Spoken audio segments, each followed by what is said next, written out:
Beaver baseball was in action again this past weekend as they faced off against the Washington Huskies in their last home games of the season. They went into this weekend ranked #1 in the nation, but Washington gave them a lot of problems, and it was a tough task to beat them.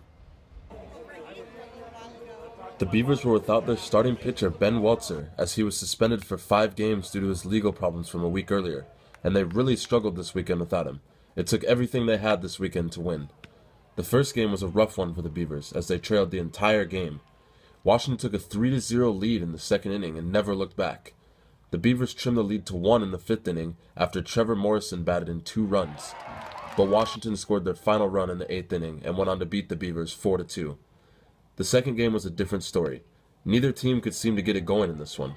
It was a slow game to say the least. Nobody scored until the bottom of the 9th inning when Logan Ice hit a double that brought in Dylan Davis for the score, and that would be it. The Beavers would win by a final score of 1-0. Jace Fry had 9 Ks in the game for the Beavers.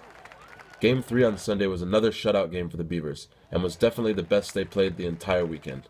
In the 4th inning is where the Beavers did all of their damage.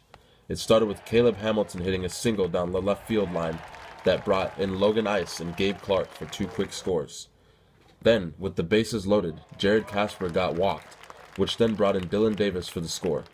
And that was it in this game. No more scoring for either team, as the Beavers went on to win by a final score of 3-0. The Beavers got it done. Even without their starting pitcher, they won 2 out of 3 games this weekend. The Beavers are now 41-10 overall and have a 22-5 record in Pac-12 play. Their next 3 games are at USC, and then regionals follow after that.